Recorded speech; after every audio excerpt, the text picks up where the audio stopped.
allegiance to the flag of the United States of America and to the republic for which it stands, one nation, under God, indivisible, with liberty and justice for all.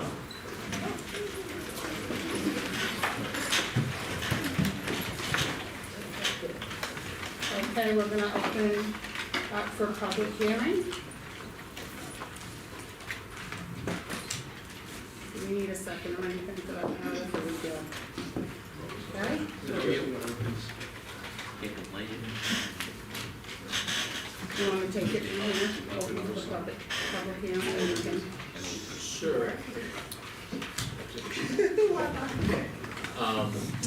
So the purpose of this public hearing is for the public to comment on the proposed withdrawal from the Building Maintenance Expendable Trust Fund. That withdrawal is to fund the replacement of the boiler that has reached end of life. So if you can open it up and take any questions or comments. Any questions or comments? Seeing none? Shall we close? We're gonna close the public hearing. And both the withdrawal and the award of bid is later on the agenda for the board to vote on. Perfect, excellent. We are gonna move on to public comment. Okay. Anybody wish to speak?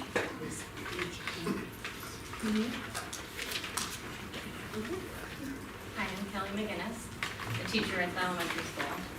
I've been a teacher at Seabrook Elementary for 23 years, 2 years as a second grade teacher, 18 years as a first grade teacher, 2 years as a math interventionist, and now today I'm a kindergarten teacher. Not because I chose to be, but because of a very unfortunate chain of events that started here on July 11th and left a classroom without a teacher. I was told on August 21st, my first teacher day back, that I would not be returning to my math interventionist position, but instead would be, at least to start the year, a kindergarten teacher. Since then, I've been talked about on Facebook. I have fielded emails from understandably concerned parents, and I feel completely in the middle of a mess I did not create. I guess the most frustrating part is that we had a highly qualified and extremely deserving candidate who the hiring committee chose as the best person for a preschool position. Unfortunately, members of the board chose not to support the nomination of the hiring committee and the superintendent.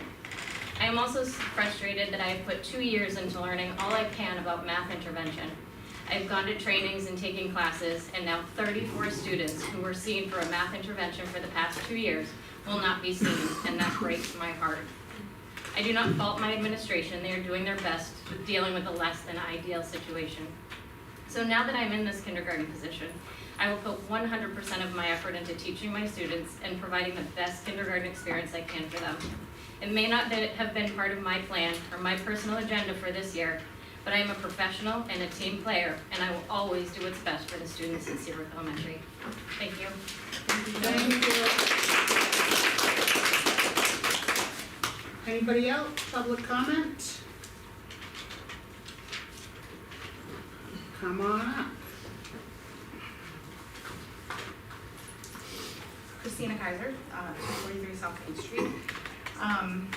I know that the board is overhearing some of us come up every meeting. I know a lot of people return and they keep speaking, and I'm sure that can get repetitive, but I can guarantee you that we don't choose to speak because we want to, because we feel like it's fun, or because we want people to think anything of us.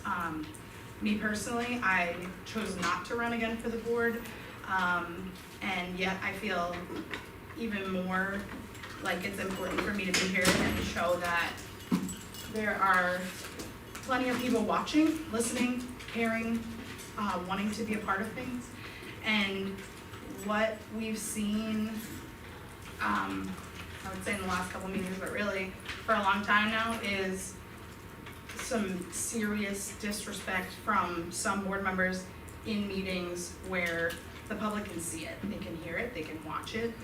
We sit here, we listen, we cringe, we watch it at home, there's a lot of cringing going on because things are very volatile, which we all know. But I feel like it is super important to highlight the fact that the board's job is policy and budget. Does that mean you can't involve yourself in anything else? Absolutely not. But what it seems like we're doing now is we're bringing all of our emotions into it and we're not being professional. And as part of the public, but also as a former board member, yes, it is very hard to separate your emotions from things that involve your children, other people's children, of course. But your job is exactly that, to separate your emotions, to think logically, to be professional, to hear both sides, and we're not seeing that. Everything is very one-sided, and what we see and what we're witnessing is people being bashed, talking rudely to each other, to Meredith, to administrators, to people on Facebook. I mean, it is everywhere, and it is not okay. It's not okay, because I can tell you right now, you get paid for this position. Whether it's enough or not is to be seen, because you put a lot of time, put a lot of effort, and you're at a lot of meetings, but you get paid for it. If I went to a job and I spoke to people like some of you speak to each other or other people, I would not have that job anymore. And I don't feel like every meeting we watch should have some sort of situation where we all have to say, oh my, like, is this person gonna leave? Because honestly, if I was spoken to the way that people are spoken to sometimes at these meetings, I would not be here. I would leave this job and go to a place where it wasn't like this.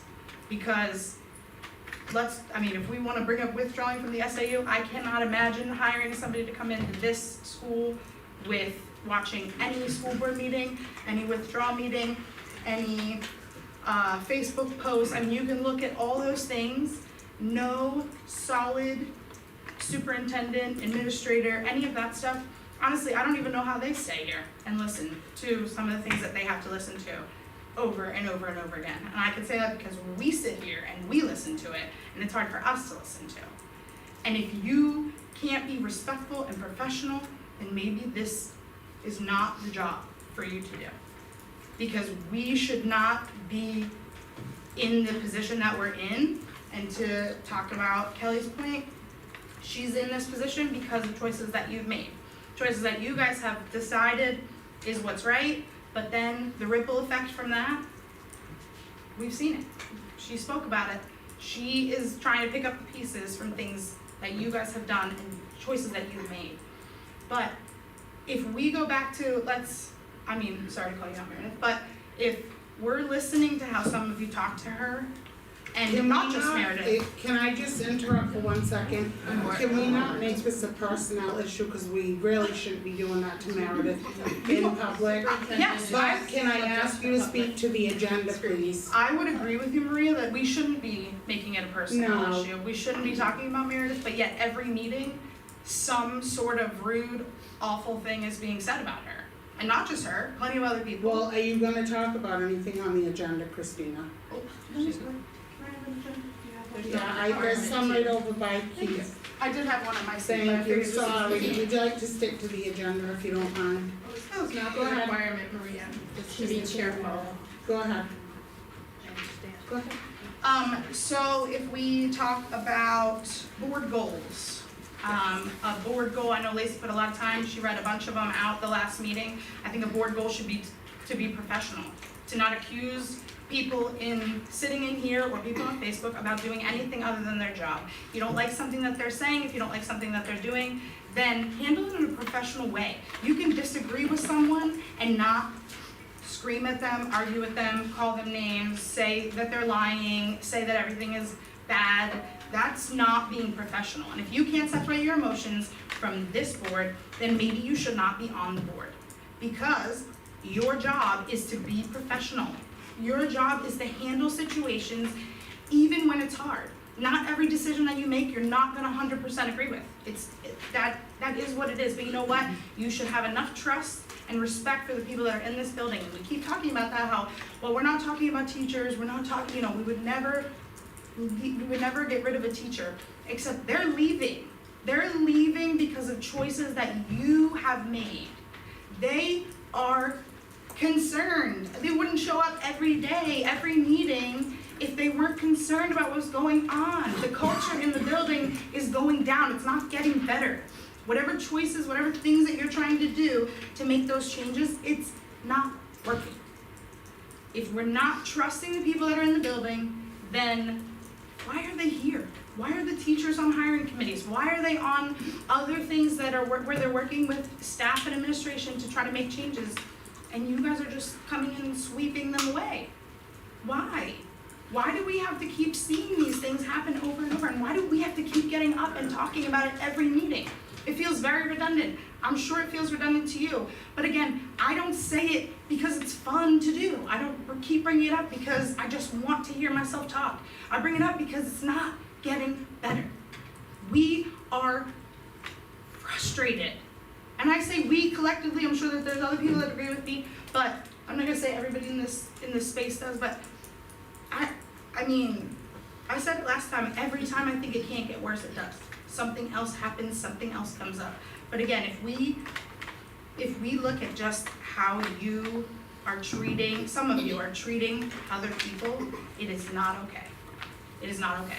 And if I was to suggest a board goal, I would suggest professionalism, respect, and being able to disagree without arguments and fights and issues. Because the main person that you keep accusing of all these things, last year at this time stepped into a building to be a principal. She didn't have to do that. She could have easily made an assistant principal step in and do both jobs, but she didn't. Tell me another school that you know of, another superintendent that you know of that would step into a building and be a principal when we lost a principal 2 weeks before the start of the school year. And our board last year, when that happened, when we were working on hiring Colleen, we were talking about how great it was that Meredith was there, how much we wanted her to stay there. And yet, then that changes. Everything keeps changing and it keeps like getting worse and worse, but why? Where is any of the proof of what you keep saying? And I know there's non-public. I've been there. I've done it. I've sat on the board. But all we keep seeing is just the same crap over and over and over again. And I, for one, am tired of it. I don't want to be here on my nights either. And I shouldn't have to be to keep saying these things to you over and over. Not like my opinion carries any weight to some of you, and that's fine. But all these people are here for a reason. Whether they agree with me or not, that's fine. I have no problem, and I have no problem disagreeing with you, but I can do that in a professional and respectful way, and I don't have to fight with you about it. I don't have to argue. I don't have to name call. If you have a problem, go to the person.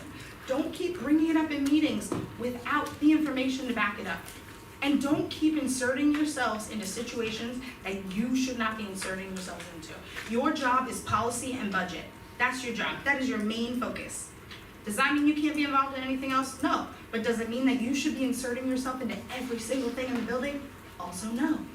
Because you are not trained to do that. You are not administrators. You are not a superintendent. You are not a business manager.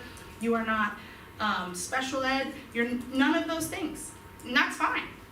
But don't keep putting yourselves in positions where you're making decisions that affect a whole school of kids and teachers if you are not prepared to deal with the consequences. If you're not prepared for me to get up here and talk about it, if you're not prepared for teachers to get up and talk about it. I heard at a withdrawal committee that someone said that, you know, all the same people show up every meeting, but they're friends with the administration. Don't you want your teachers to be friends with the administration? Don't you want your teachers to respect the administration enough to speak at things and talk about things in a way where they feel like maybe they'll be heard? Because again, why are we showing up every day? We're not being heard. You can sit and listen, but what are you actually taking from it? Nothing changes. In the last however many meetings, we keep listening to the same things over and over, we keep listening to the same fights, we keep listening to anger and all the things, but what's changing? The main thing I remember you fixing in the last one is changing the logo back. Why? Why are you making those decisions? Just because you can make a decision as a board legally doesn't mean you should. It doesn't mean you should insert yourself and make those decisions because you are not the ultimate decision maker for a whole school. Whether you're overall in charge of it or not, doesn't mean that you should be micromanaging every last detail of everything that they do. It's not okay. And if I was gonna focus on board goal, I would talk about professionalism and respect. And if you can't do that, then maybe you shouldn't be here.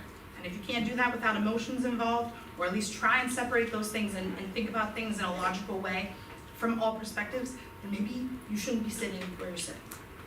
Thank you. Thank you. Anybody else like to come up and speak?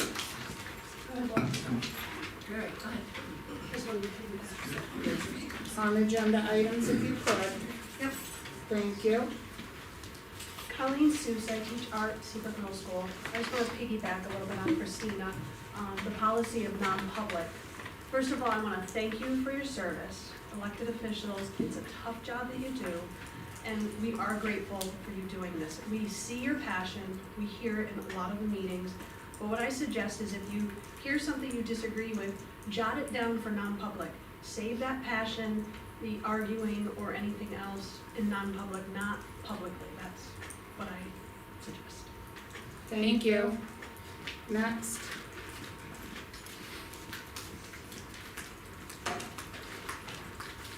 Laura Bukowski, kindergarten teacher, also a resident. I would like to speak a little bit on what Kelly spoke on, if that's okay? I have a question I'd like to ask, and I will be very respectful in understanding the interview process. So I'm gonna keep it just to, I'd like a yes or a no, because I'm trying to understand. I guess I can assume that the candidate that was presented for the pre-K position and rejected, can I assume the reason that person was rejected was because the board felt that she was not qualified? So can I just ask one thing, because I asked everybody else, what agenda item are we speaking under personnel? Yes, it would be a Yeah. personnel question. All right, I just wanted And I to have sure. tried to follow Okay. up on what Go Kelly ahead, asked. Lisa. Oh, okay, so I was at that meeting, and so it's not because she wasn't qualified for the position. I guess. Cause I voted no, so I'm just saying what I. So then, and again, I know you can't discuss this with me, but I can tell you what comes to my mind is then it was a personal thing. And that's obviously concerning. Again, you can't tell me and that's fine, but if it wasn't that she wasn't qualified, then I would guess it would be something. Can I share my perspective a little bit? Yeah. Just because you're asking. It wasn't a personal thing. I've known her since we were little kids. She's very qualified. There was another candidate who was just as qualified, if not more qualified on paper. We had a long discussion in non-public about it. So I'm just speaking on me, on my vote, and why I came to that conclusion.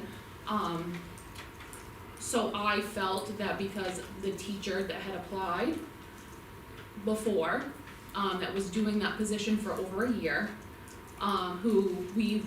the board and myself had received several emails, several letters. There was a board meeting where a lot of parents came up that worked with her and said how wonderful she was, how much their child has improved with her, going from being nonverbal to working on it. I've heard wonderful things about her, right? I don't have a personal relationship with her. I just met her through board meetings and things. And so that was and then we had other discussions that I can't say. Of course, I But understand. that was kind of the reasoning behind, and I was under the assumption that she would be next. Because I would never wanna leave, my intention wasn't to kind of be in the situation that we are in now. If I could foresee that, my vote would have been different, if I could foresee that what's happening now, but unfortunately I couldn't and I didn't. But I just wanted, because you asked, and I just wanted to give you my reasoning. Thank you, Lisa, I You're appreciate welcome. that.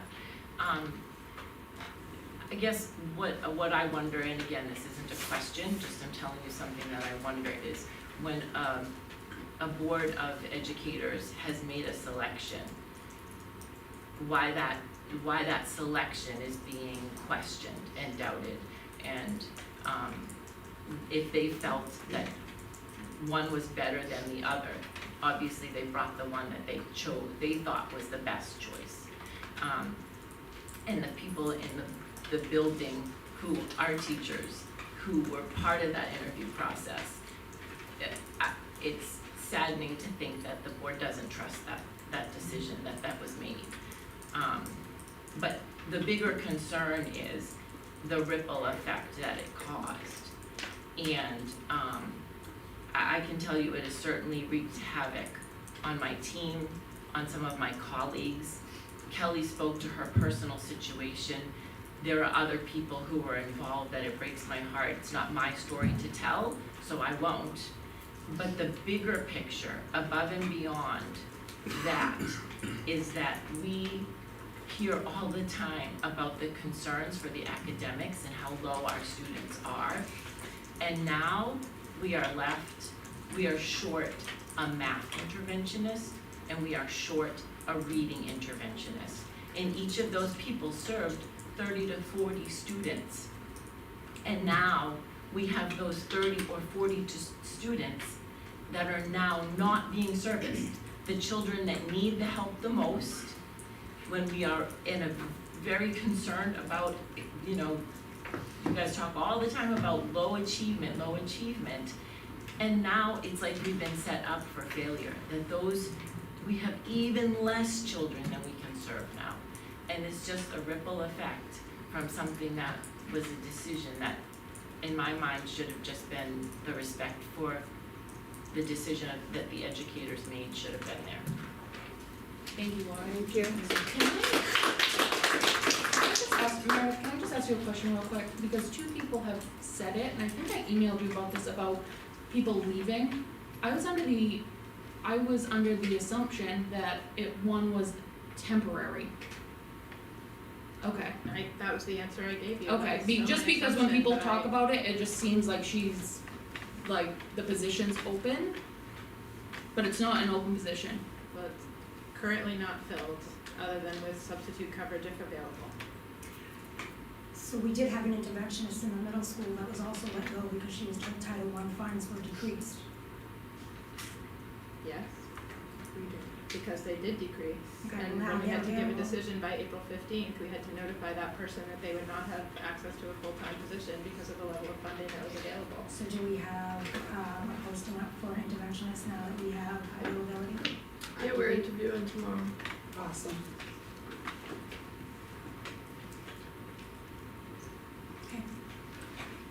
Okay. Julia, can I just, do you think it's appropriate to mention the September date or no?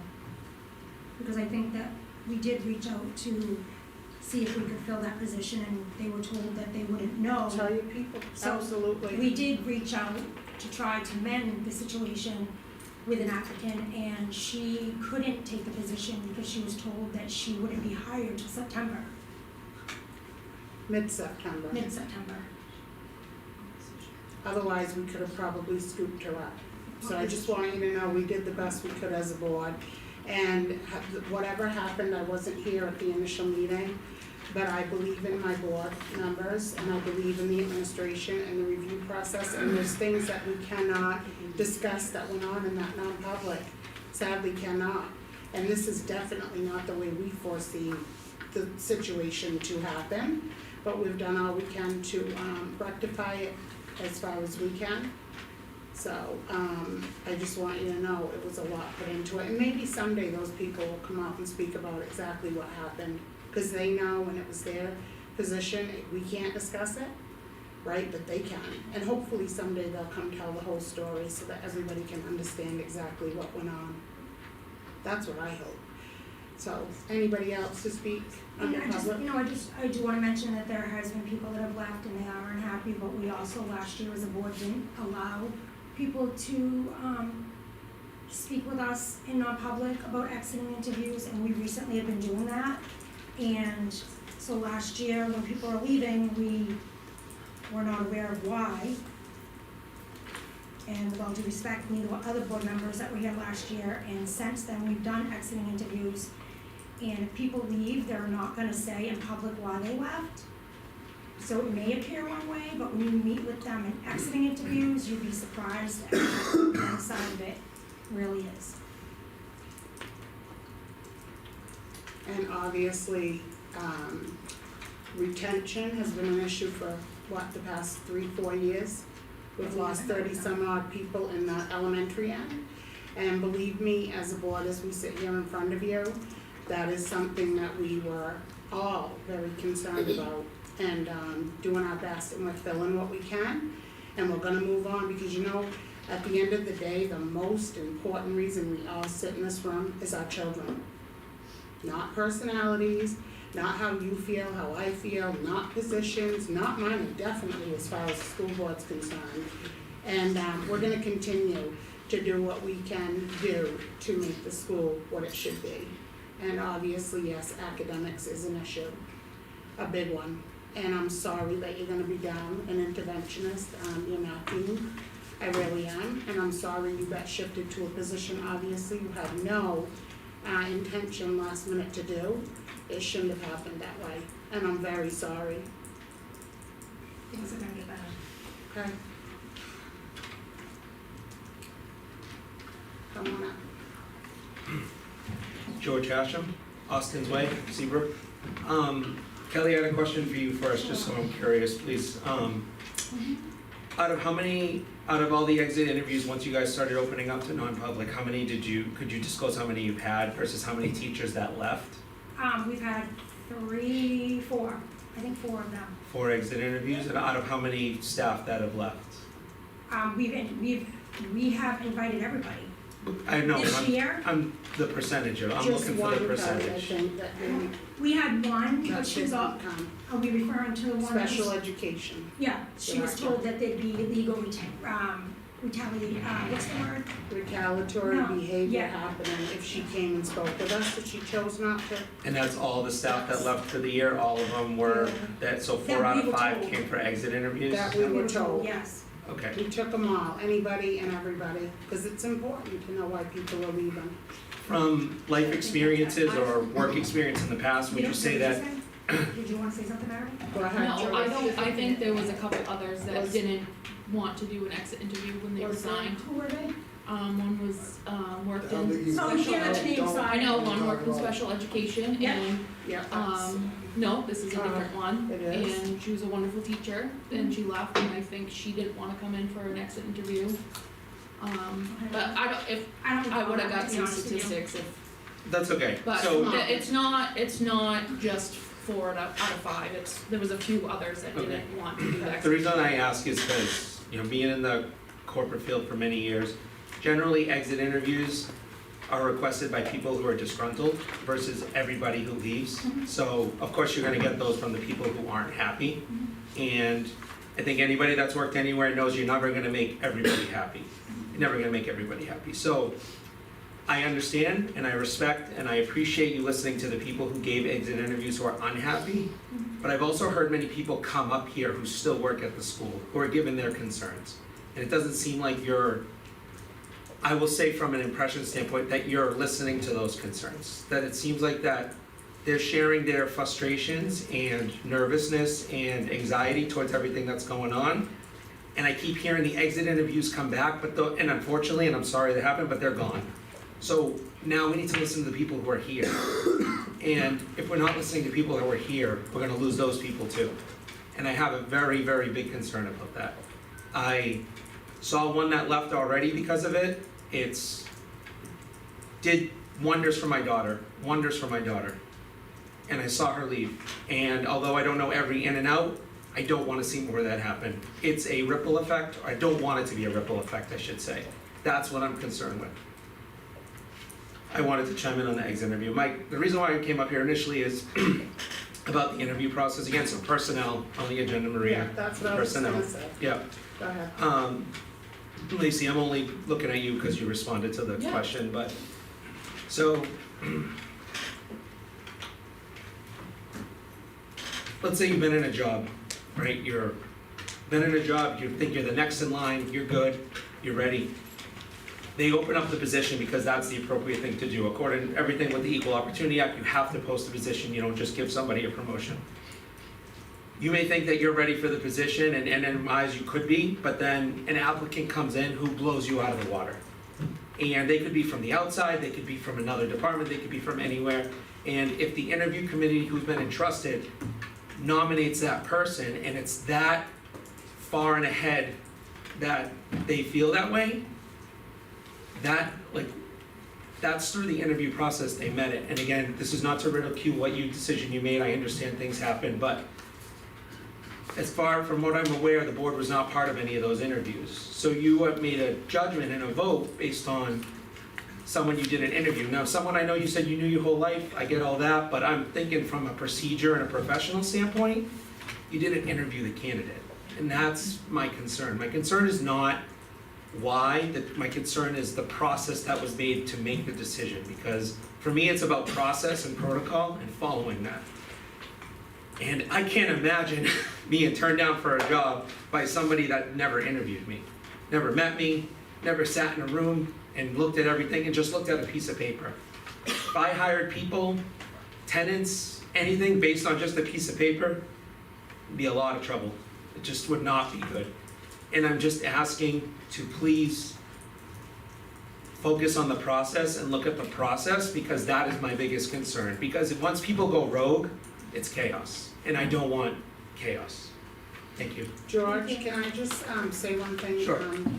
So, learning from the little time we've been on the board together here, we actually initially were involved in all the interviews. I sat in with the special education director interview with the committees.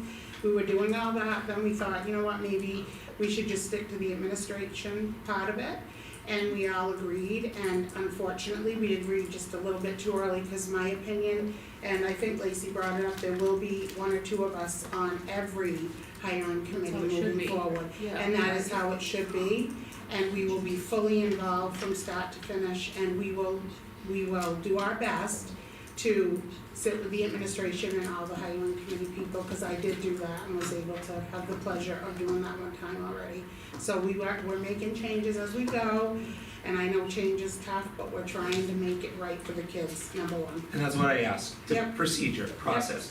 If you met the person and you made your decision, I fully understand it. You followed process, you interviewed, you gave your opinion, you're entitled to your opinion in an interview process. Making a decision on somebody you didn't interview was my biggest concern. Okay, Thank very you. good. Thank you. Thank you, George. Yep, very much. And next. Okay. Everybody, you sure? Nobody else? Come on up.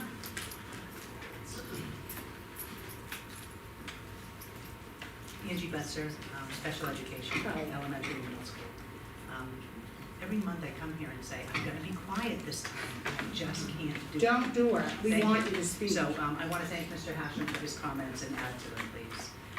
Typically, any company, school that I know of that does exit interviews, does them with, human resources. And they do that for a reason, because then they take this person's comments and they're able to put them in context. So when somebody leaves, they're typically leaving because something isn't working out. Sometimes they've been asked to do something that they're uncomfortable with, they're not capable with, they've just decided not to do. And so they're leaving feeling frustrated by that. So I guess I would just suggest that you keep that in mind. I wonder if you're gonna do exit interviews, if perhaps the Human Resource Department should be involved in that. Perhaps you should be made aware of what their personnel file looks like.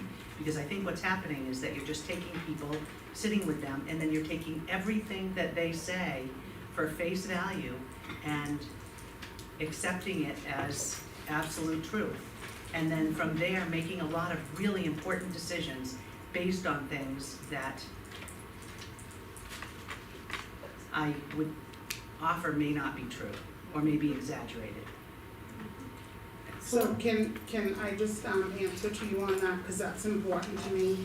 So the exit interviews, we offer every employee. It's not that they come to us in any disgruntled fashion or just want to share with us what may be good. What we look for is how can we make a difference moving forward? And making sure that, you know what, you're leaving, we understand that, because we have no control over that. The nominations don't come, we have to be on the other side of it. because of the retention issues that we have had, like I said, over the past 3 or 4 years, as a board, we want to make sure that we don't have people walking out the door that shouldn't be walking out that door. And we can't stop it, but we can certainly keep an eye on it and work with our administration and make sure that we try not to do that. I don't want teachers leaving here for reasons that are above their control and mine, but why? I don't want good people walking out that door for any reason, so I look at all of it, and that is, and I just wanna say something, that we are sitting in these chairs because a lot of people voted us to be here, to represent our school. And for us, we're doing what we think is best, and it may be noisy, and we've had tons of meetings, and we've really, really done everything we can to be on a good field, and yay, we're having a regular school board meeting this month. So we're moving forward, and whatever's happened past before March, we have no control over. We're trying to move forward with what we can since March as a board, and I really just want you to know that. In exit interviews, you can say, well, maybe they were disgruntled, they're not telling the truth.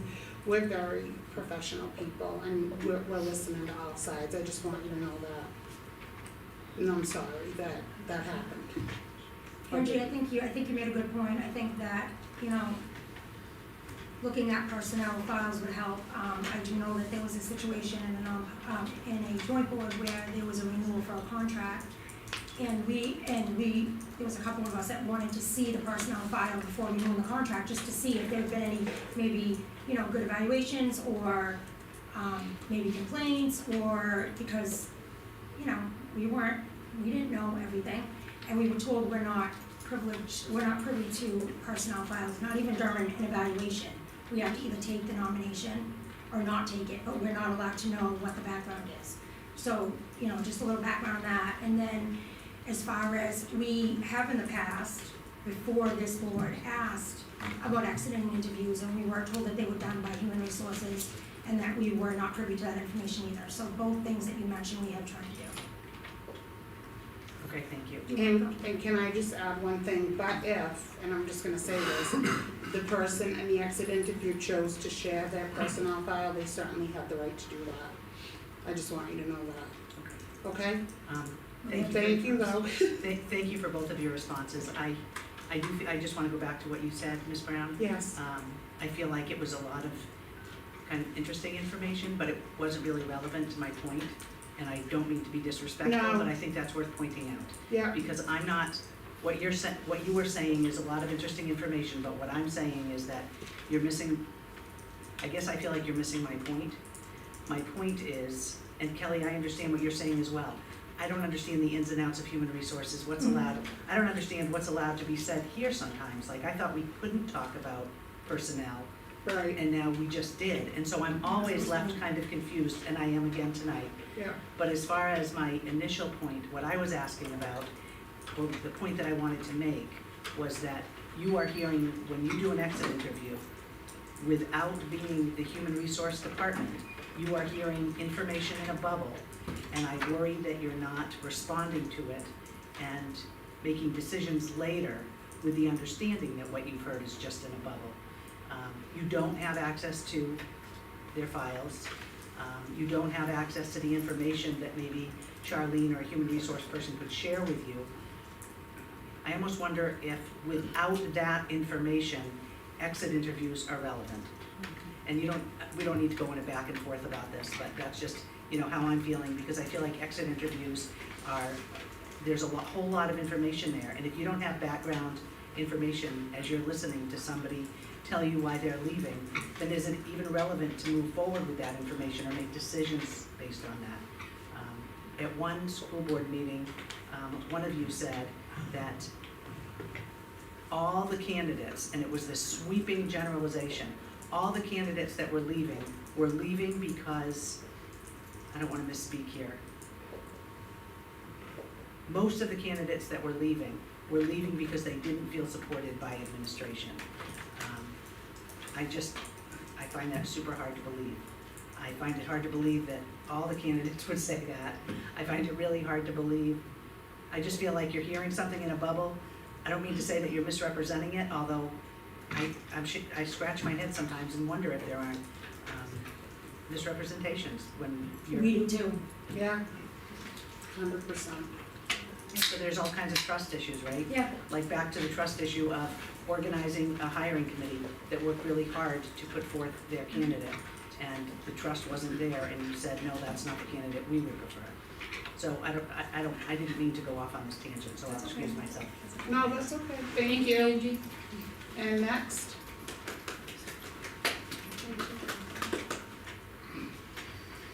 Okay. So, hearing none, we will move forward on and leave public comment open for, we got a few more minutes, right? Meredith, what do we have left? Your 30 minutes were up about 15 minutes. They were, well, okay, so, okay, so we'll close public comment. Okay, and we will move on to approval of the minutes. I'll make a motion to approve the minutes from the August 13th, 2024 retreat meeting. We have a second? I'll second that. All in favor? Abstain. Aye, in favor, so three in favor, one abstain. Maria, Lacey, and Kelly. Yes. Yeah.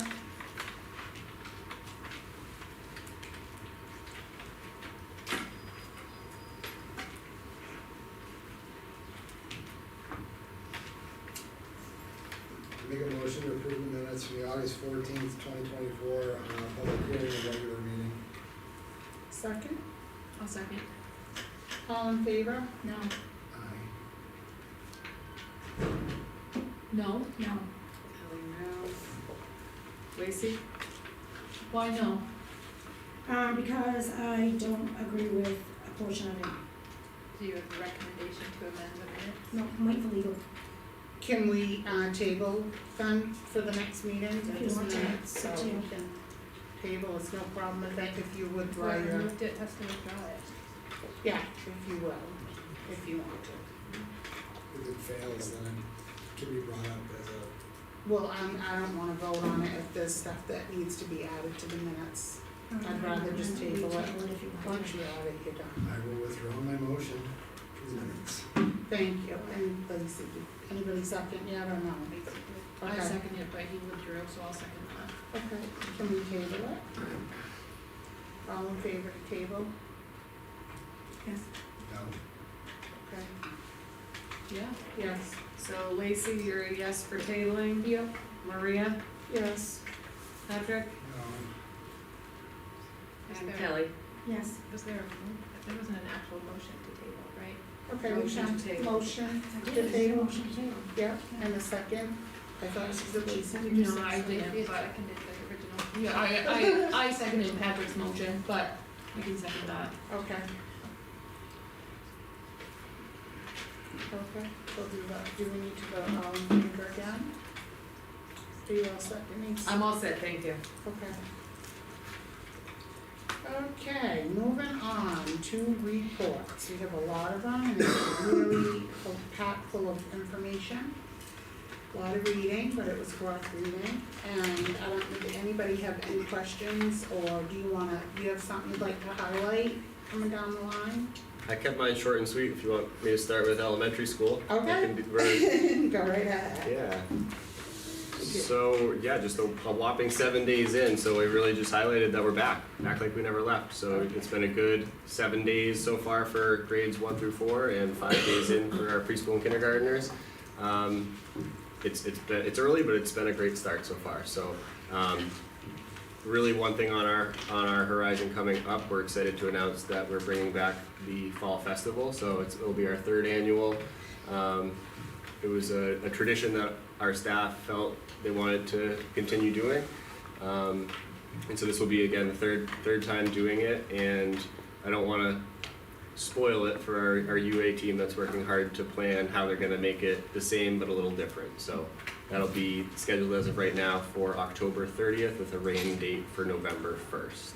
So more to come on that, but Do you need parents to volunteer? yeah, we're open to any. Shout out, Yeah, parents? Any of the volunteers on our volunteer list, we are more than open and willing to have you come help us. Awesome. Yeah, Alright, anything else? that's all I had. Perfect. Okay, we skipped, do you wanna, share? Sorry about I that. don't need to, see if He was you so wanna skip excited, it. I'm like, I don't wanna take that away. You're all set? No, I would like to touch base Okay. with Meredith. Yep.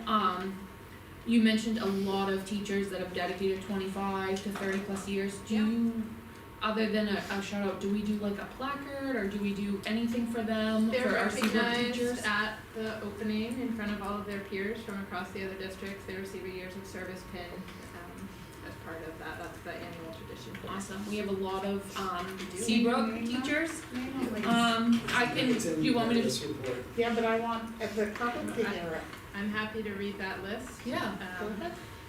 From Seabrook Middle School, and these are years of service in public education, not necessarily only in Seabrook, but with 25 years, Joshua Felch, Fran Candellan, Lori McCullough, Stacy Small, and Colleen West.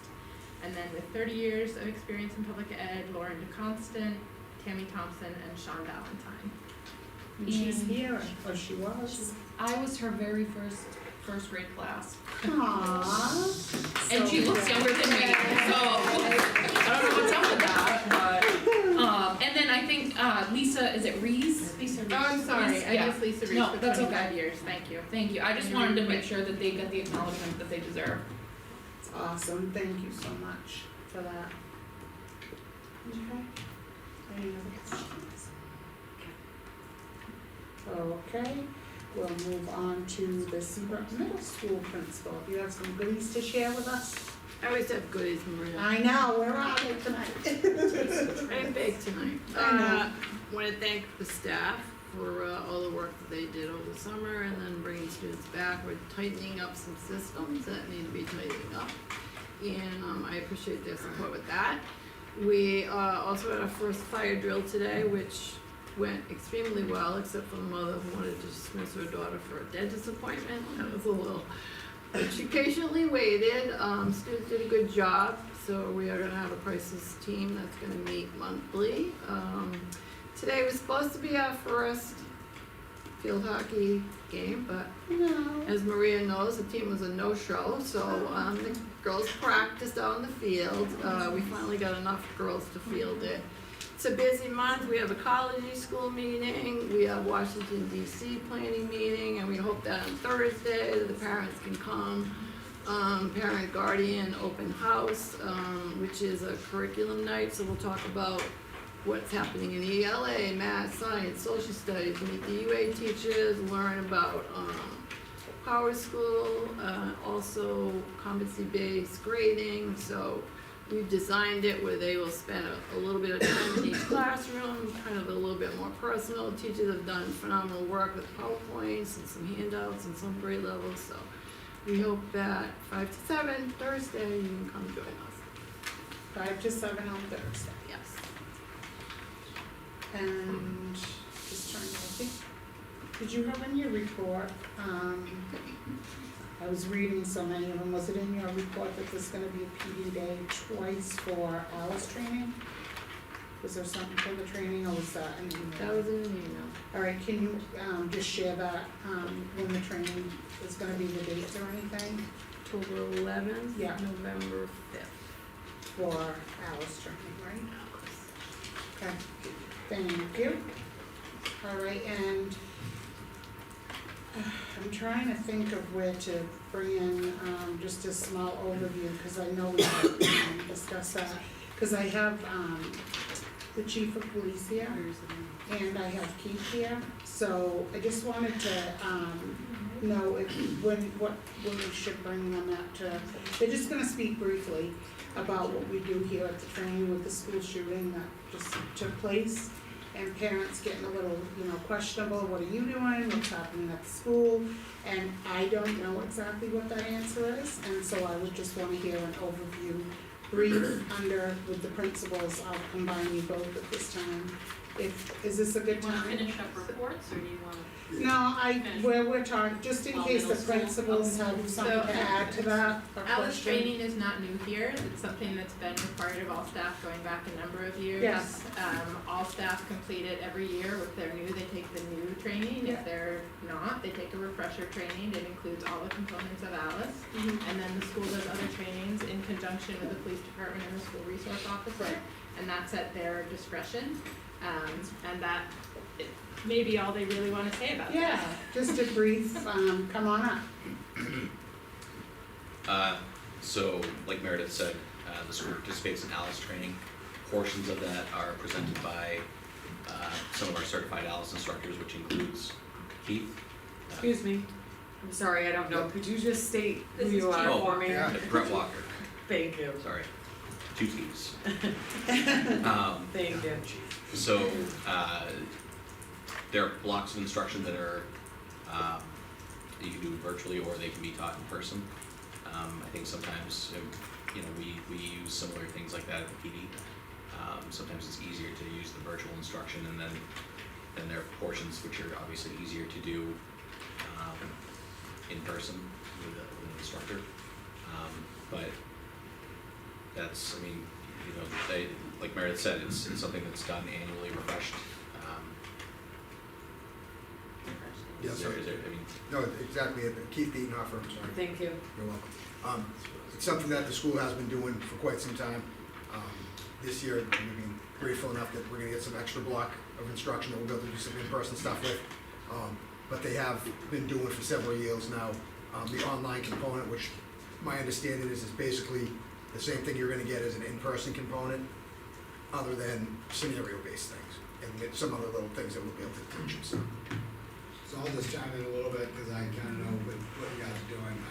Anyone that's got questions on how, like, the Alice, like, the training is for the teachers and stuff on lockdowns, I do know for a fact that the police department and the fire departments, like, we have interoperability, like, not just like Seabrook, we have mutual aid agreements with Hampton and other places. Like, these are things that, like, as public safety, we talk about all the time. Like, we've given classes on it through EMS. We've sent, just my department alone has sent a handful of guys to work with the PD. The ALICE training is slightly more specific to in the schools and how the teachers are gonna handle responses as far as lockdowns and how to follow those kind of orders. These guys are all like highly trained professionals along with EMS to get the job done, and it's gonna be done with multiple agencies coming in. And like I said, I know that this isn't, even if it's not on the agenda as ALICE training, like, we talk about this stuff on a daily basis. We put the news on, we get into the firehouse, like, you see what's happening. We run an EMS scenario based off of a mass casualty drill and all of that, but every year we do get with the teachers to come up with the plans and put this, like, kind of national training.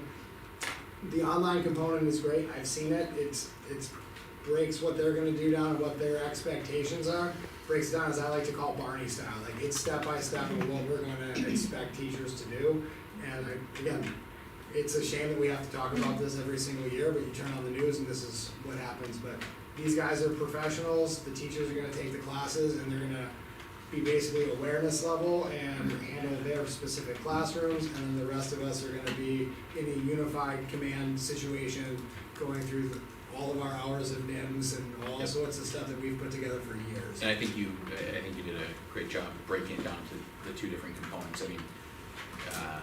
ALICE is for the school, and you brought up the point that, there's a, should something ever happen, it's, there's gonna be what the teachers are trained to do and respond to. And then there is the, response from, police, from fire, which are 2 totally separate things. ALICE is a preventive thing. What fire does, what police do, ultimately in the end becomes a response after the fact. But, like Patrick said, it's something that we drill for regularly. It's, we have a big annual thing that we usually do here, actually, because it gives us the opportunity to familiarize ourselves with the facility. Any new officers, it's always good to have those refreshers.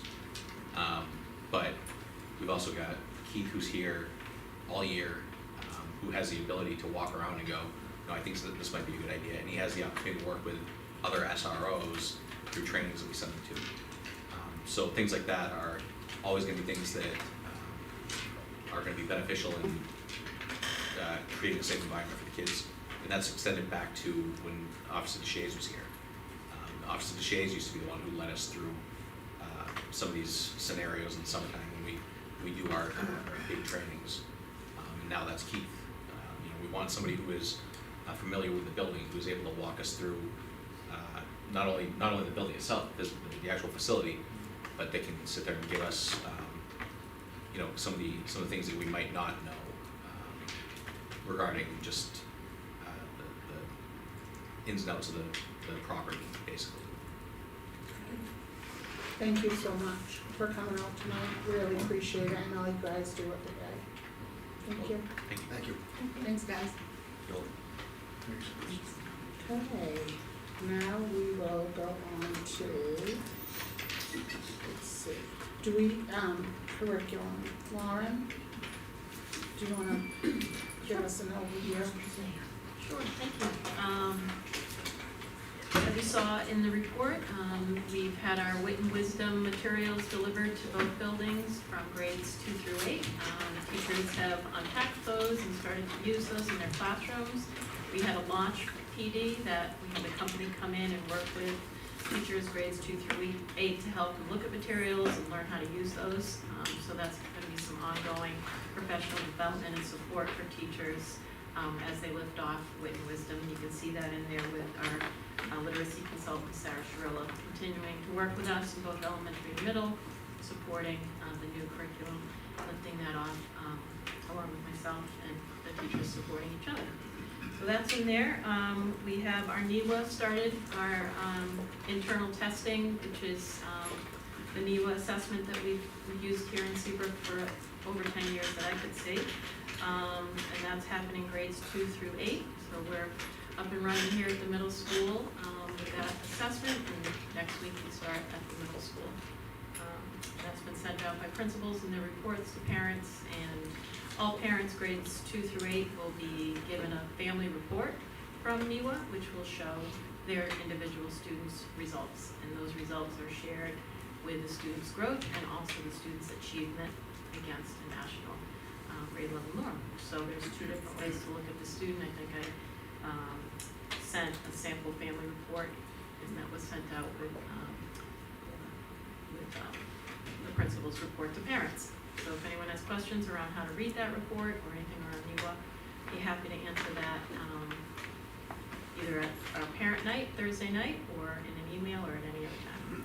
So that we started out, and then I finished the report with our schedule for the curriculum night, and just to open up to parents to say that there will be a presentation on competency-based grading, which we had talked about at the last board meeting. So I will have just about a half an hour in the gym, so parents can come, grades 5 and 6, start the night, and then 7 and 8 finish the night with that presentation, and then also opportunities for people to get in classrooms. But I thought that was a good time when all parents might be able to answer questions and also see how competency-based grading works. Thank you for doing that. Yeah, you're welcome, of course. Yeah. Happy to do that. Does anybody have questions? Yeah, I have a question. You sent us a sample family report. Yeah. At the top it says small group display. And it says overrides the report summary default and report summary data for groups of fewer than 10 students with growth test scores. Because summary data for small groups is not statistically reliable, it is typically not included in the reports. What does that mean? If you have less than 10 kids in a group, they don't report the data. So if you had 10 kids who spoke a second language, that data would not be statistically significant, so it wouldn't be reported out. It's the same way the state manages that data in state assessments. If you have a small group of identified students in a particular grade level, they don't count that for school accountability purposes or provide that data as a separate report. So they do that for all subgroups. So is it if they get under a certain amount of the score, or is it just the number of students? Just the number of students. Number of students. But the families still receive a family report on that individual student. And just one quick question. When these groups are formed and, the levels, with NEWA, I think it's and you can just help me with this, so NEWA starts with, Jane, the level she's at, so if she's at a, in fourth grade, but she's at a second grade level, does the testing, go to her level to see if she's improved?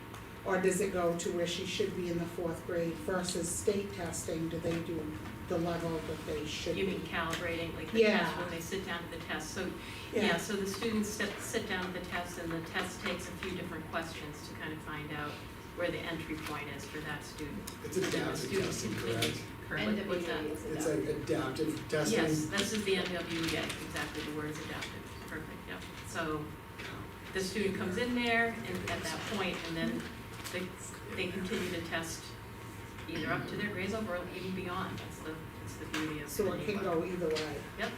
Okay. And the state testing, do they allow that, or do you have to start the test at the grade level you should be at? How do they, like if Jane was gonna take that same math test? Yes, I believe it's, go ahead. Go ahead, no, that's okay, either one. I believe it's the same, that It's intended to be, yeah. intended to be a grade level achievement assessment. So can you just elaborate, intended to be, the So- seventh grade student comes in, so it's a 10, is it based on the seventh grade, Standards. level? Or Yeah. do they drop down if that seventh grade student is at a fourth grade level, does it adapt to that student? Does it start one grade, a little bit below? Do you Is know there that? It should be starting right at sort of entry. Or, okay, Okay, Or so even it's a little customized. different, and Yes, EWA's it's more different, yeah. personalized to the student. it's adaptive, yeah. Right, okay, oh, thank you for that. Because they're used for different purposes, right? One is measuring accountability and how are our students doing overall as a school, as a grade level. The other is used for supporting Internal. teachers with individualized Yeah. instruction. And So you get interventions different and everything. And then Right. and also to let families know where their student is at different points in the school year, whereas the SAS, that's only, one time in the spring, but it takes time for that information to get to parents. Yeah. Whereas this is 24 hours later, we have information that teachers can use immediately. For placing and. Yep, and also parents can have that. Alright, any other questions? Okay. We'll All right, see you thank Thursday. Okay, great. Thank you. And then, special services report?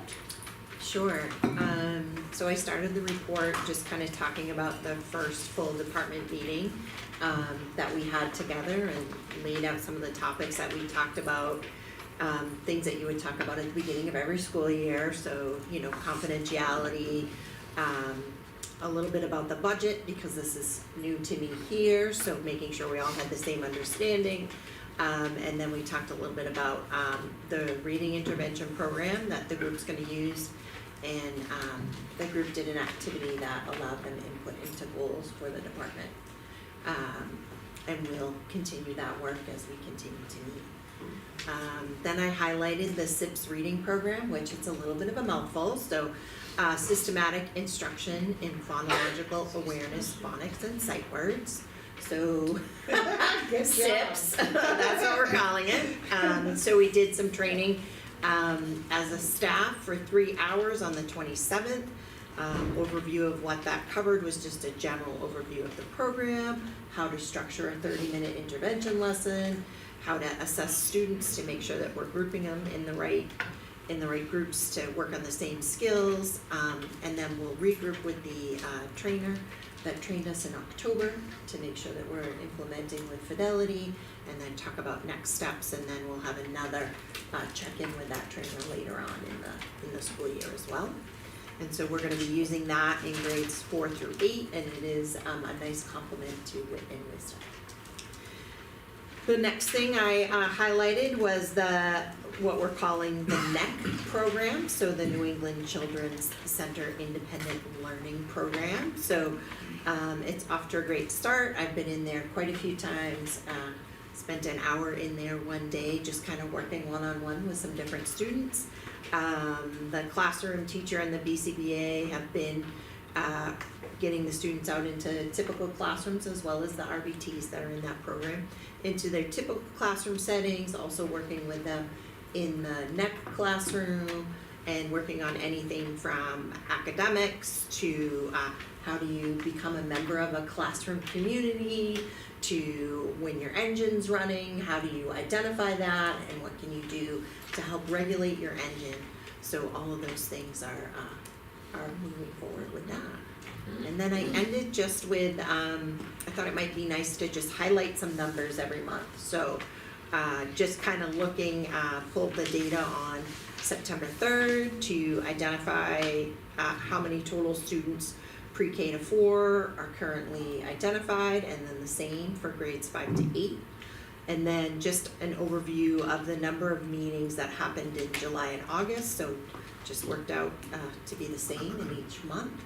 And then the total number of referrals for each month. So we had 5 referrals in July and 4 in August, and we'll update this as we move forward for each month. Can you elaborate on what the word identified means when you say, preschool through 4, total identified? What does that mean? So students that have an individualized education. Okay, thank you.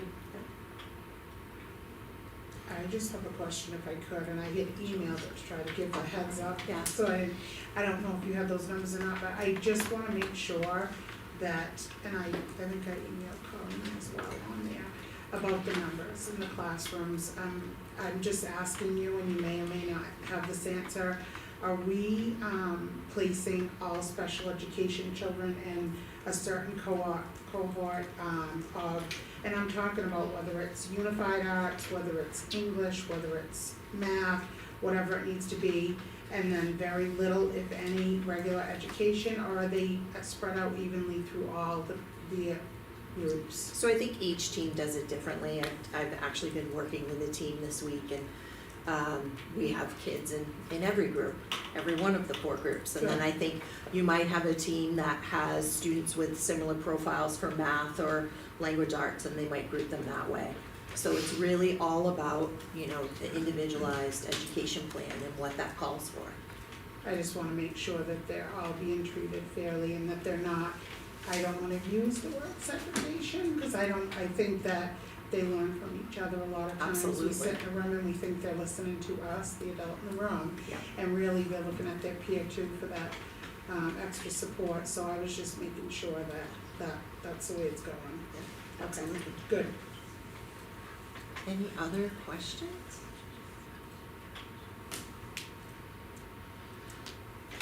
Thank you.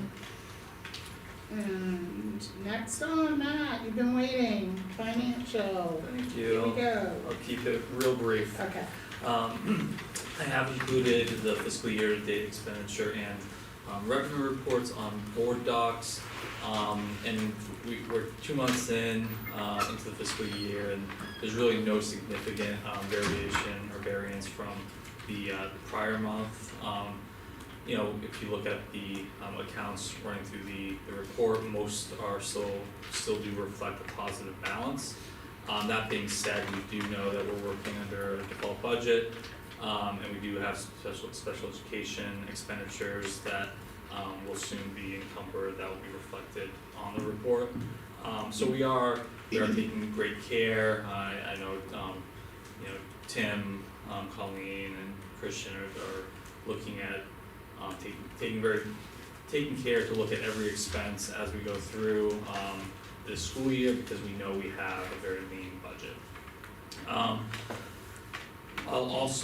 just wanna note that if you, we do have a few accounts where we are actually seeing some available balance in salaries, because we do have a number of vacancies, so hopefully we are hoping to fill those positions soon. However, with vacancies, that does mean that we do recognize some savings there. So, be happy to answer any questions that you may have. Anybody have any questions? Looks good. Good. Okay, so continuing business. And we have some policies here. I wrote on top, forgive me for writing, but some policies to vote on if you're ready. Do you have any questions?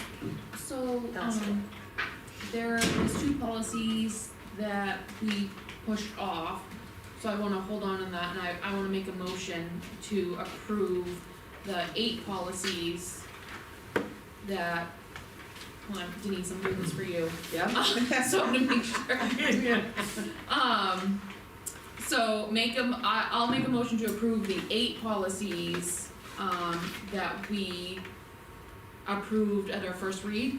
Is that how you want me to word it? As presented. As for- presented, For adoption. yes. So what 2, It's the do we two have at to the- have that? It's the two at the bottom. Yep, two at the EFA bottom. and KCD. Okay. Just so we can kinda get that out of the way with. Second.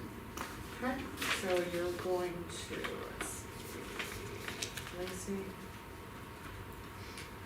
Patrick, Kelly, Yes, those 8 the 8. yeah, Lacey, Yes. Maria, Yes. and Patrick. Yes.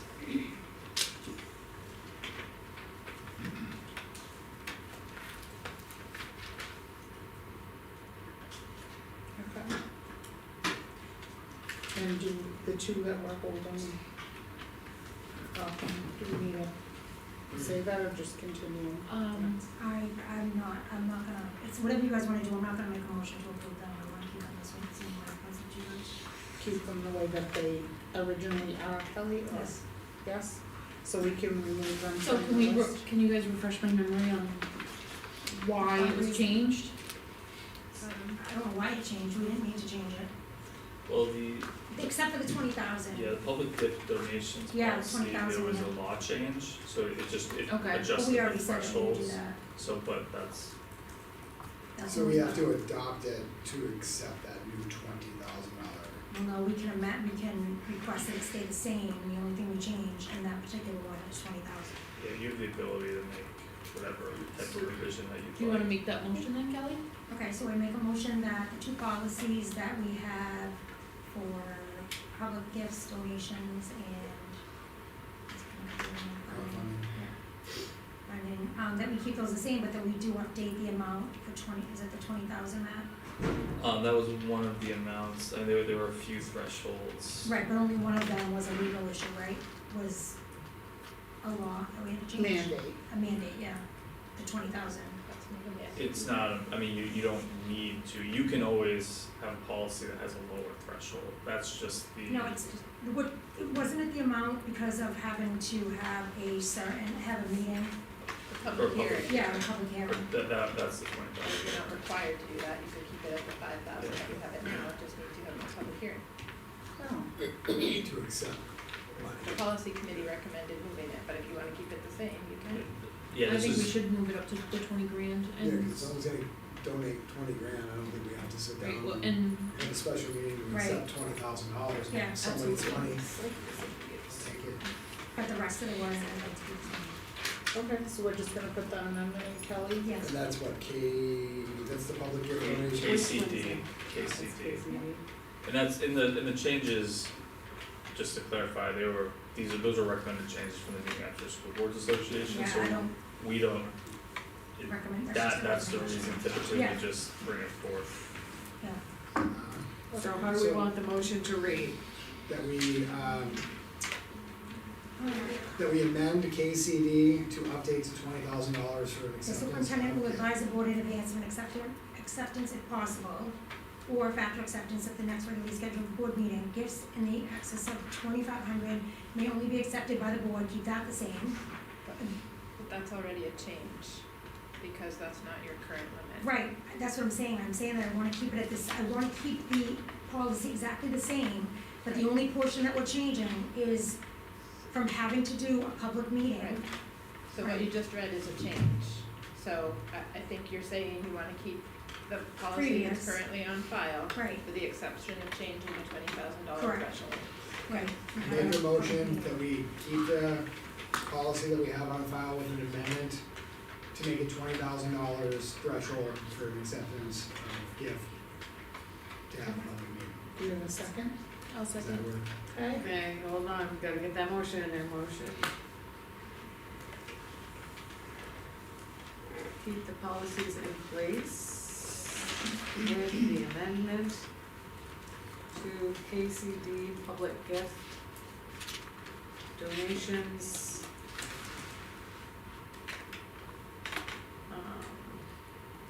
To raise Threshold. threshold to 20,000.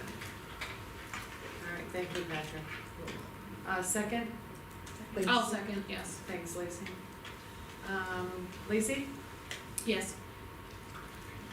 Patrick? Yes. Maria? Yes. And Kelly? Yes.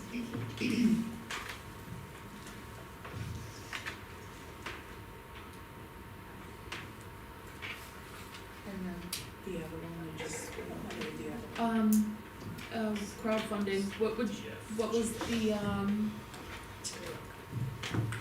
what do we wanna do to crowdfunding? Keep it the same. So do we need a Was vote for that? was there a threshold change to crowdfunding, Matt? I'm actually verifying right now, I don't Okay. think the, okay.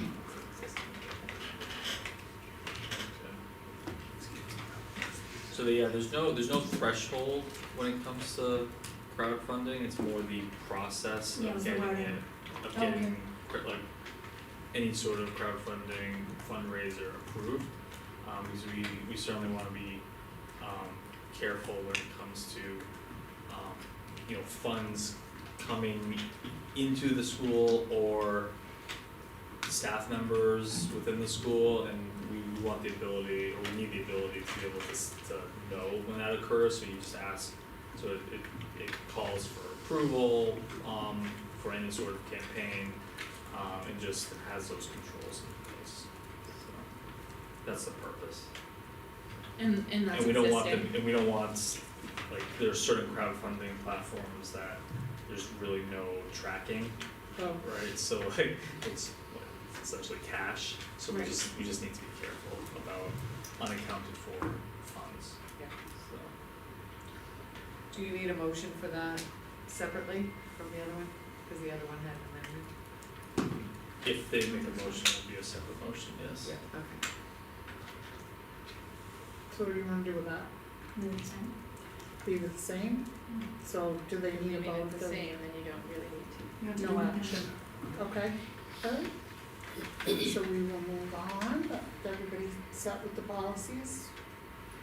We will move on to the board goals that Lacey so graciously took all the notes Yeah. and compiled.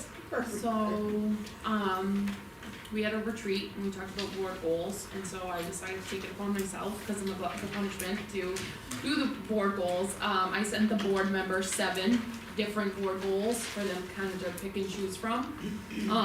And so the 3, so then I picked 3 and said, these are kind of my board goals, and if you wanna adopt them, that's great, and so, that's what we'll do tonight. So the first one is, Do you have a copy of that? I do, I'm gonna email it to Denise after I announce Thank it. Yeah, of course. So the first board goal is the Seabrook School Board is passionate about creating a bridge between the Seabrook School District and the community. The board will establish opportunities for teachers, staff, and students to be able to share their accomplishments while welcoming respectful commentary and ideas from the community during board meetings. And that respect goes both ways, so that is gonna be a part of our board goal. Number 2, the Seabrook School Board intends to be a catalyst in the transformation from student to young scholar.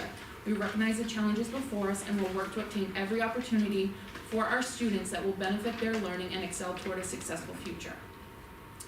And then number 3, the Seabrook School Board will encourage a variety of initiatives for students in academics, athletics, artistic, and extracurricular activities to support the student as a whole. I think I'd like to add the 4th one to that out of the ones that you have Okay, up here yeah. already. Yeah, cause I gave you guys 7. Yep. I'd like to add the Seabrook School Board will cultivate an environment where both staff, students are safe, accountable, and thrive. Yeah, so 4, that sounds great. And I'm gonna email this to you right now. Perfect, thank you. You're welcome. Beautiful. I think we should add them all. Yeah, So, good. they're pretty good. Yeah, And this is what we should be doing. We should be cultivating this environment for our kids and hold them at a high accountability level and hold ourselves at that same level as well. I would, So, I mean, these are 7 great ones, I know typically it's been 3 or 4, but I would be all for adopting all 7 of these as board, like, these are things that, like, we can all actively work on to keep in mind to make this place better, so that the teachers can work with us to make this place better, the administration. I don't know, I think this is like, also, almost like great ground rules for everybody. It's well, and well written, You wanna very read them well all, written. Lizzie? I'll read them all. I spoke about, let's see, I'll read the ones that I didn't do. Seabrook School Board will continue to communicate transparently with the SAU teachers, staff, and community. Seabrook School Board will continue to support the administration's mission of engaging all learners in research-based instruction in a safe environment. Seabrook School Board will continue to support read that already, sorry guys. Number 7 is last. And number 7, Seabrook School Board's main goal is to support the student to live a successful, purpose-driven life. The board encourages all students to not only pursue knowledge, but goodness as well. And so I think that when we set these board goals, we need to live by these board goals. And these are measurable goals through administration, through SAU, and through us, because we need to give the teachers and the children and the staff the opportunity to speak and share what the great things are going on in here, so. If you want to, we can do all 7, Yes. and I think we need to, I make a motion that we adopt all 7 of Val Lacey's board goals for our 2024-2025 school year. And second, A second. Kelly? Okay, all in favor? Can I Oh, just offer wait a one minute, suggestion?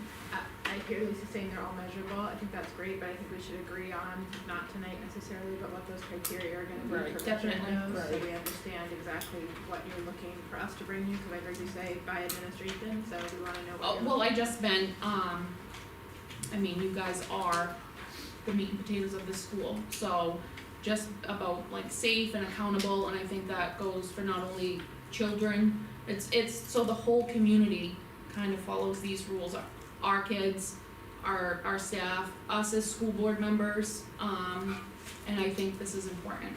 So I can put something together, very briefly, to just say, you know, I'm not expecting you guys to follow this list, but just kind of, we're all in this together and we need to start being together, being a community, so.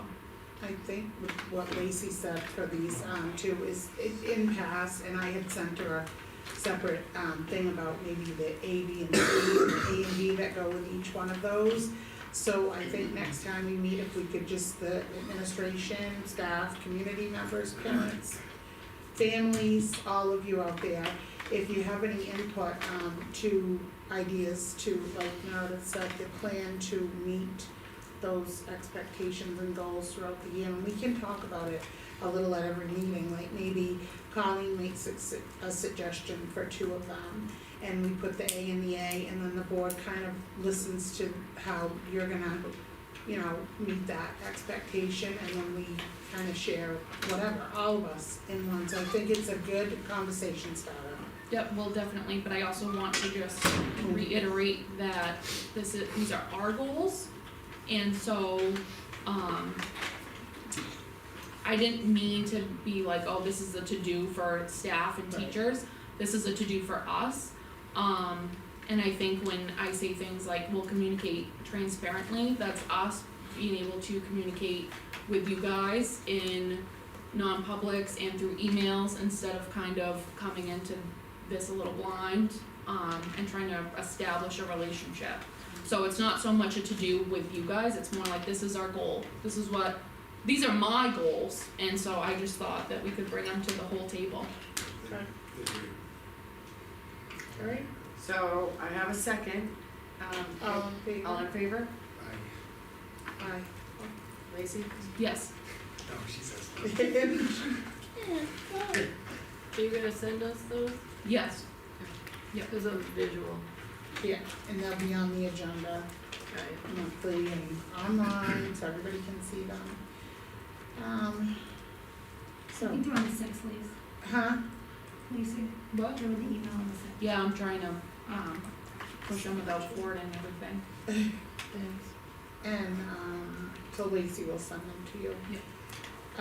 Educational consultant, we don't really have an update, it was kind of a suggestion, if you want it off the agenda, we can take it off. It's up to the board. It's got nothing to discuss today. So we can take that off moving forward, Maybe put it on the next one. or, yeah, or youth business, withdrawal from building maintenance expendable trust. Make a motion to withdraw up to $69,250 from the building maintenance expendable trust for the boiler replacement project. One point of clarification, just so you're aware, the actual cost of the boiler replacement is $60,250, and the reason the motion is worded up to is because we also need to do the controls integration with Honeywell, so we're being a little conservative, but that's up to approximately $9,000, so that's the reason for, you'll see an awarded bid that's a lower number, and that's the reason for that differential. Second? I'll second. Okay, any other questions to that? All in favor? All in favor? Aye. Kelly? Yes. Alright, and then the award bid. So the bid process has concluded for the aforementioned boiler replacement project. Bids were sent directly to 8 vendors, 3 attended the walkthrough and 2 submitted bids. So we are recommending award bid to Eric Kalian Plumbing and Heating in the amount of $60,250. As you're aware, this will be funded via the Building Maintenance Expendable Trust. I also want to note that we will be applying for a New Hampshire Saves rebate. We did receive one the last time we had a boiler replacement, so although we cannot guarantee that we'll receive those funds, we're hopeful that we will. And this is now 2 new boilers, brand new in the last 2 years, right? Correct. Year and a half. Year and a Yeah. half. Alright. They were installed at the same year, so it's no surprise. Make a motion to award boiler replacement project to Arcalian Plumbing and Heating in the amount of $60,250. I'll second that. All in favor? Aye. Aye. Okay, and then we're gonna move on to New England Center for Children, Independent Learning Program, NECC, ILP. So Christian already gave you an update, but the board had asked for it to be on the agenda, so we don't know if there's more that you're looking for, if we can get any questions. Any further questions on that, Bob? No, I had a question, I asked Matt, and it was taken care of. Yep. Awesome, okay, so we can move on to 5-year facilities plan. Thank you. So as part of the facilities committee work this year, which Lacey is the board representative, we did put together a written facilities plan and capital improvement plan. Now, we've always had a capital improvement plan, and we've had all the kind of the elements of the facilities plan, but this is the first year we've consolidated those documents into a single facilities plan for the district. And I do want to thank Peter Mora, our facilities manager, and his administrative assistant, Cassie David. They put a lot of work into developing this plan. So the facilities committee did review and finalize the attached plan. It provides a written plan for our building and grounds maintenance. It also includes our upcoming proposed or potential projects and our staffing. Additionally, you'll note it includes information on our current infrastructure, so square footage, our acreage, those type of kind of data points. So as you're aware, we did just finish the last roofing project as part of our roofing replacement project this most recent summer. And the capital improvement plan going forward now calls for us to start addressing new projects and over the next 5 years. And that highest priority is our boiler needs, so you're painfully aware that we have the 2 boiler replacements that we've just gone through over the last year and a half. However, we do want to address the remaining boilers, because those, we do anticipate those boilers, reaching, they're ending or getting closer to their end of life. So in addition to the boilers on the capital improvement plan, we do have, we would like to address our courtyard area and look at potential ways to reduce the asphalt and make it more of a student friendly area. And then the kind of the last kind of big ticket item that we're looking at towards the end of the capital improvement plan is paving for the remainder of the parking lots and driveways. Not necessarily the most fun project, but it's something that we do need to maintain going forward. So last year we did convert our lighting to LED, and we're always looking at opportunities to increase energy efficiency. We have not explicitly included any sort of energy generation such as solar in the plan. However, there is a better financial case for solar. There's now we are able to monetize the kind of the previously it was tax credits where we weren't able to monetize at such a degree as now with the Inflation Reduction Act. But the return on investment for a project like that went from like 17 years down to closer to like 9 or 10 years. So something to look at as we plan out. That's because it's selling it back to the grid, correct? Using your solar to sell back to the grid, you can now monetize it instead of taking it as a tax credit. Well, so there's always been the option to sell it back to the grid. That's net metering. But the difference is, since we're tax exempt, we could never enjoy that tax credit. But the new law allows us to get that 30% without having the tax credit. Not to go into the weeds, we could use a third party to monetize that tax credit, but then they get a piece of it, so it just was never really profitable. You couldn't make a fiscal difference. Now it's a little bit more palatable from a financial perspective. Additionally, we do work with Homeland Security. We bring them on site every 3 years to conduct an audit. At the end of that audit, they do provide recommendations, and then that kind of builds out our plan for security improvements. So we've done a good amount of security improvements over the last 2 years, based on the SAFE grants that we've received. So we're in really good shape when it comes to the security side, but that's something that's always evolving and that we're always going to take a fresh look at and have Homeland Security provide those recommendations. And then finally, I just want to note that this is a working document. I fully anticipate that this will change and it'll be updated based on unexpected facilities issues or changing needs. However, we are asking the board for approval of this facilities plan and capital improvement plan. Thank you. Make a motion to approve 5-year facilities plan and capital improvement plan. I second it. And then I just wanted to say something. You mentioned the courtyard area, and yes, that, I don't know whatever happened there, we talked about it many times. Can we reach out, I know back in the day Timberland come and did a ton of work here for free, to our, sports fields, and they put in flowers and they did things. Is there anybody out there in Seabrook maybe, because we have tons and tons of businesses that would, be willing to kind of jump on board? Maybe, I don't know if we could reach out to the PTO with that, I can bring that, or Lacey at the next meeting, to see if there's anybody looking to volunteer to do that for school. So I think the reason why we kind of pushed back the courtyard,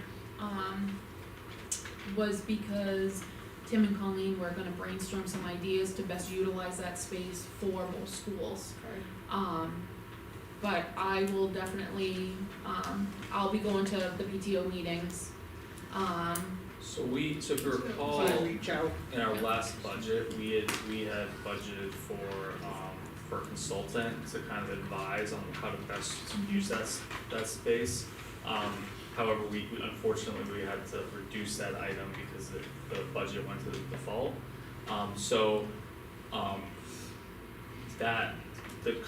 That would be, like, from our perspective, like the best next step is to contract a consultant to advise on how to move forward.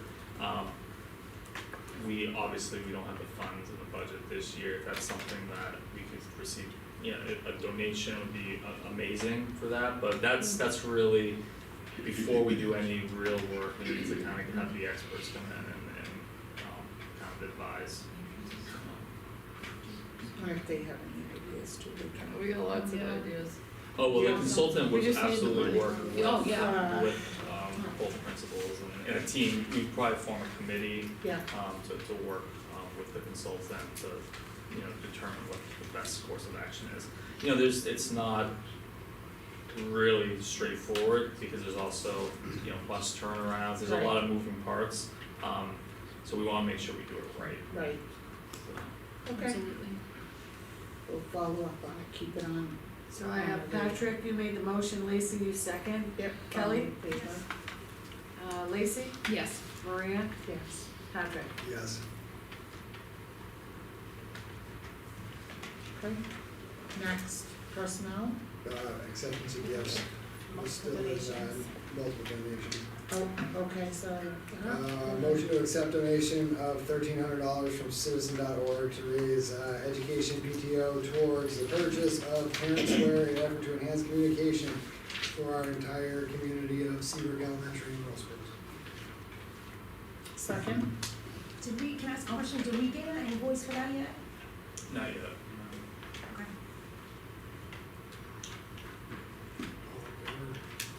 do we have a sec, did you second it, Yeah, Lisa? Yeah, I'll second it. Okay, all in favor? Aye. Aye. Aye. Would you like me to, when we do get the invoice, to forward it to you? Please. Yeah. Thank you. Just before I forget, did we get all the cameras installed for that grant that we got? Yes. They're all done? That's fine. Motion to accept donation of $1,000 from citizens.org to raise education PTO for the 6th grade ecology school. I'll second that. All in favor?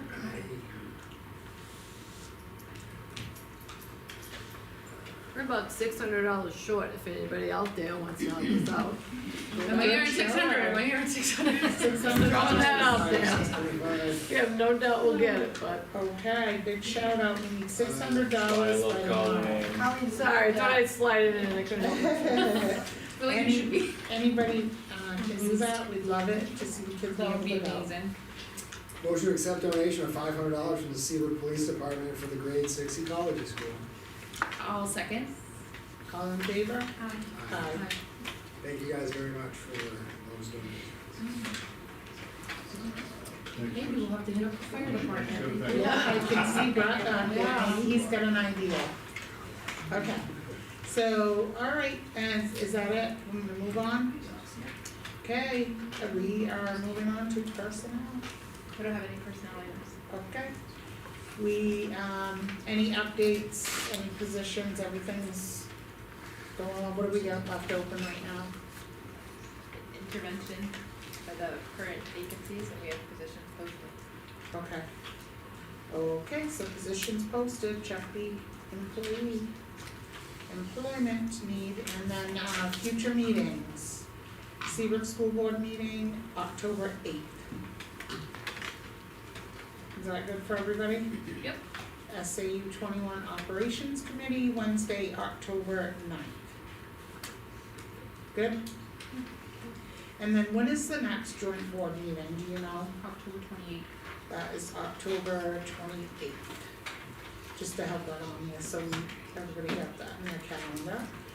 And moving on to non-public, under RSA 91-A:3, 2A through M. Is there any? I don't have anything for non-public, but I don't know what the board has. Nobody has anything, we are good to go, we don't need to move into that, so we will, You don't have anything to discuss? do we have anything? If we do, we can go in. Should we go in? No, I Okay. thought we did. What, number are we going in under? On the legal, right? Well, the legal's not with us, but Okay. let's discuss legal. Okay, Oh, so, okay. yeah, so motion to go in, second? We can go in there as well. Well, we need a motion as a roll call vote to go in under 91A:3-2, but I need a letter. There's no letter. The board needs to give me a letter of what you're going under. What does A read? A, the dismissal, promotion, or compensation of any public employee, or the disciplining of such employee, or the investigation of charges against him or her, unless the employee has a right to a public meeting and request an open meeting. 2 is hiring, B is hiring. C, matters which is discussed in public would likely adversely affect the reputation of any person other than a member of the board. Yes, that It's one. gonna be, I think it's gonna be L. Yeah, I would say Yeah. L, Consideration consideration. of legal advice provided by legal counsel, either in writing or orally to one or more members of the public body where legal counsel is not. So probably C and I. C and L? I would just do, make sure we get a. Yeah, sure, break time if anybody needs to go. Yeah, do the roll. Hold on, I have to do a roll call. At 6:13 PM. So who made the motion? Motion, I'll make the motion. and second? I'll second. Yep, Kelly made the motion, Lacey, and Kelly, Yes. Lacey, Yes. Maria, Yes, Patrick. and everybody can stay right where you are, we'll be coming back, we're gonna move to the conference room, Lacey, for the, Okay. non-public.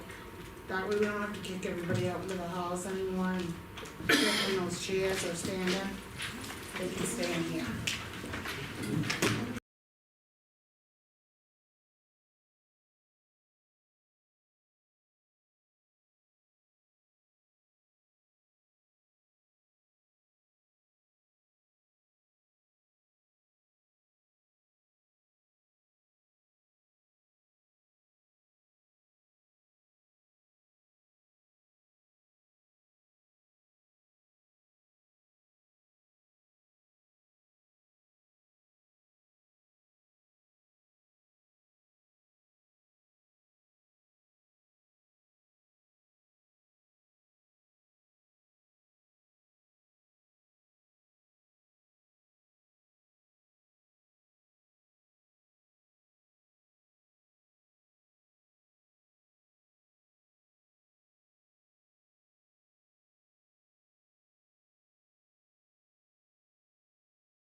Yeah, Motion adjourned. and no motion.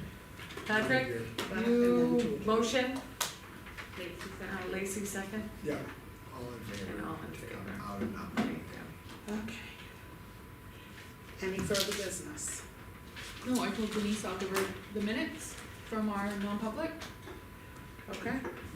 Motion to adjourn. And then we need to have a motion or not, no? No, she's It's not not, here. okay. Never mind, we can have a motion to adjourn at 6:48 PM. Motion to adjourn? Second. All in favor? Who made the motion? yeah, Maria? Patrick Maria second. made it, Patrick second. All in favor? All in favor? Aye. I just need those. Okay.